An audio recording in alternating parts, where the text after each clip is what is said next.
मुख्यमंत्री उपमुख्यमंत्र्यांनी घेतलेला खातेबदलाचा निर्णय हा मान्य आहे। खातेबदलानंतर माणिकराव कोकाटे यांनी पहिली प्रतिक्रिया दिली। खातेबदल आवडलं, मी खुश असं सुद्धा माणिकराव कोकाटे यांनी म्हटलंय।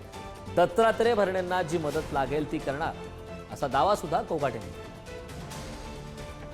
तर माणिकराव कोकाटे यांनी खातेबदलासंदर्भात आता आपली प्रतिक्रिया दिली। राज्याचे उपमुख्यमंत्री वित्त आणि नियोजन मंत्री माननीय नामदार अजितदादा पवार साहेब यांनी जो निर्णय घेतला तो निर्णय मला मान्य आहे आणि त्या निर्णयाप्रमाणे माझी वाटचाल पुढे सुरू राहणार आहे। दुसऱ्या बाजूला दत्तात्रय भरणे हे शेतकरी पुत्र आहेत, अत्यंत मोठा शेतकरी आहे, जाणकार शेतकरी आहे। त्यांच्याकडे एक खातं सोपवल्यामुळे त्या खात्याला निश्चितपणे न्याय मिळेल आणि त्या खात्यामध्ये त्यांना गरज पडली, त्यांनी माझ्याकडनं काही मदत मागितली तर मी त्यांना 100% मदत करणार आहे। एवढंच नव्हे तर ते जे खातं माझ्याकडे देण्यात आलेलं आहे त्या खात्यामध्ये मला जर दत्ता मामा भरण्याची गरज पडली तर त्यांचा सुद्धा सल्ला या ठिकाणी मी घेईन आणि अतिशय उत्कृष्ट काम करण्याचा प्रयत्न करेन। I am very happy. Me happy आहे।